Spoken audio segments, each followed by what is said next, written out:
Every game, every team, every angle. Locked On Game to Game, your team every day.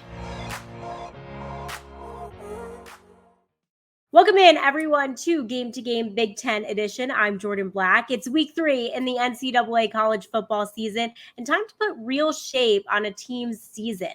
Teams like Nebraska, Northwestern, and Iowa badly needed bounce-back games. Meanwhile, the states Ohio, Penn, and Michigan look to let the good times roll. We kick things off with Michigan, where quarterback McCarthy had 3 touchdowns and 229 yards on just 12 attempts last week and looked to lead the 4th-ranked Wolverines to a 3-0 start over the Huskies. Connecticut, off a demoralizing 48-14 loss at the hands of Syracuse, hoped the underdog mentality provided a spark. Isaiah Hull has the coverage for Locked On Wolverines. This is Isaiah Hull from Locked On Wolverines in festive attire to discuss briefly the Michigan Wolverines 59-0 win against UConn. It was exactly what you would expect for the number 4 team in the country against one of the worst in the country. A shutout. Connecticut barely was able to cross the halfway part of the field, and pretty explosive offense, excellent defense. McCarthy in his second start, again near perfect, only 3 incompletions, completed 82% of his passes. Still would like to see more pressure from the defensive front, but again, if you go back, you look at the game, it was a situation where the Huskies got rid of the ball really fast and had a lot of incompletions due to the fact that there was enough pressure to keep the passes from being accurate. All around, another good game for the Wolverines, but they've had 3 very easy non-conference opponents, maybe the easiest schedule in the history of Michigan football. We'll know more starting next week when Michigan takes on Maryland. Well, not all undefeated teams are created equally, and the number 3 Ohio State Buckeyes were ready to prove just that point as they hosted Toledo on Saturday. CJ Stroud has been every bit the Heisman candidate to start the year, completing 69% of his passes with 6 touchdowns and no interceptions coming into action, and padded those stats with ease on Saturday. Locked On Buckeyes host Jay Stevens takes the victory lap.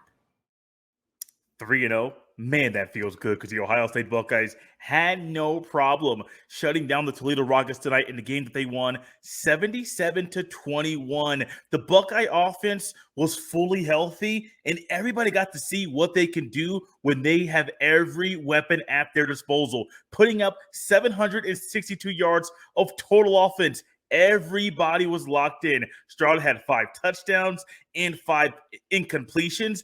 Marvin Harrison Jr. had another multi-touchdown game of his own. Oh, yeah, they're even getting contributions from walk-on running back TC Coffee, who had a touchdown in the 4th quarter. DeQuan Finn, Toledo quarterback, had some big plays, but it was not enough. The Buckeyes were locked in, and like I said earlier, I'll say it again, 3-0 feels good, Wisconsin. I hope you're ready next week. BetOnline.net is your number 1 source for all of your pro and college football betting needs and sports info this season. Find all of the latest football league developments, game matchups, news, and podcasts. BetOnline is also your continued source for all of your sports wagering information, including live betting, esports, and scores. Head to the website today or use your mobile device to learn more about the trends and action. BetOnline, where the game starts. It was a record-tying day for Mo Ibrahim, the standout running back who led the Golden Gophers to a 49-7 win over Colorado at home. Kane Robb from Locked On Golden Gophers covers the win and the potential concerning injury to that wideout room. The Gophers rout the Colorado Buffs 49-7 on the back of Mo Ibrahim. That's right, he tied the program rushing touchdown record today with 40 touchdowns, and I'm sure he is bound to break it next game. He had over 200 rushing yards and 3 touchdowns, but this game did come with some downside as the Gophers' number 1 receiver, Chris Ottman-Bell, was injured. Yet to be determined on how long that injury could impact the Gophers, but something to keep an eye on. This is Kane Robb with Locked On Golden Gophers, We giving you Gopher content Monday through Friday, every day of the week. So be sure to tune in and subscribe at Locked On Golden Gophers. Again, the Gophers run through the Colorado Buffs 49-7. Northwestern entered action hoping to rebound from a disappointing loss to Duke against a winless Southern Illinois team, and at home, quarterback Ryan Hilinski managed 64 total passing yards while throwing 2 interceptions on the day. Shutout in the second half, Northwestern has now dropped 2 in a row. With the post-game disappointment, here's Carter Bird from Locked On Northwestern. Another week, another disappointing comeback that fell short for Northwestern. Hi, I'm Carter Bird with Locked On Northwestern, and the Wildcats fell 31-24 to FCS Southern Illinois.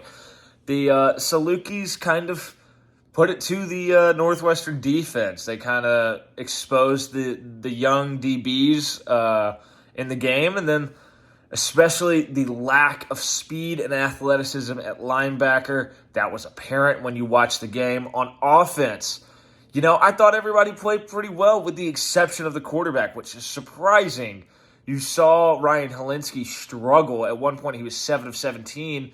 He struggled against a secondary for Southern Illinois that allowed about 380 yards passing per game to this point on the year. Combine that with 2 interceptions and 2 fumbles, it just was not Northwestern's day. Honestly, it should have been a worse loss than that. 31-24 is not indicative of just how in control Southern Illinois felt with the lead in the second half. And another bad result for Northwestern. It'll be interesting to see how they bounce back now 1-2 going into the meat of their schedule. For more, check out Locked On Northwestern on YouTube or wherever you get your podcasts. Your team every day. A get-right game is just what the doctor ordered for Wisconsin, coming off a disappointing loss to Washington State a week ago. Graham Mertz needed just 15 pass attempts to amass 251 yards and 3 touchdowns en route to a 66-7 beatdown. Ryan Herrings from Locked On Badgers highlights that victory. The Badgers had an opportunity for a get-right game, and boy, did they ever get right. The Badgers crushed New Mexico State 66-7. I am Ryan Herrings, your host of the Locked On Badgers podcast, and it was a story of the stars coming up for Wisconsin. Braylon Allen had 3 touchdown runs, including a big one on the opening drive. Graham Mertz had 3 touchdown passes. Skylar Bell caught 2 touchdown passes. The defense was lights out for most of the game. And coming off of a bad loss to Washington State, this was always an opportunity in week 3 against an overmatched New Mexico State team to get right, to build some momentum, to keep the passing game on track. Coming into next week's game against Ohio State in Columbus, the Badgers couldn't come into this game and win 24-17. They had to really put the hammer down, build some momentum, feel good about themselves, getting ready for that Ohio State game, get some swagger back, and they did just that. And the biggest story is Graham Mertz continues to stack good performances on top of each other. That's 3 straight. I think that bodes really well for the Wisconsin team and the Wisconsin offense going forward. For more, continue tuning in to Locked On Badgers. I'm your host, your team every single day. Week 3 provided plenty of action in the Big Ten Conference. Ohio State won, but will surely find defensive areas to clean up. The Golden Gophers, Nittany Lions, and Wolverines continue to roll, but the Spartans stumbled, and Northwestern let another one slip away. Each and every week, we'll continue to bring all of the insight and analysis from across the Locked On Network to you. Thanks for joining us this week. I'm Jordan Black, and this has been Game to Game in the Big Ten.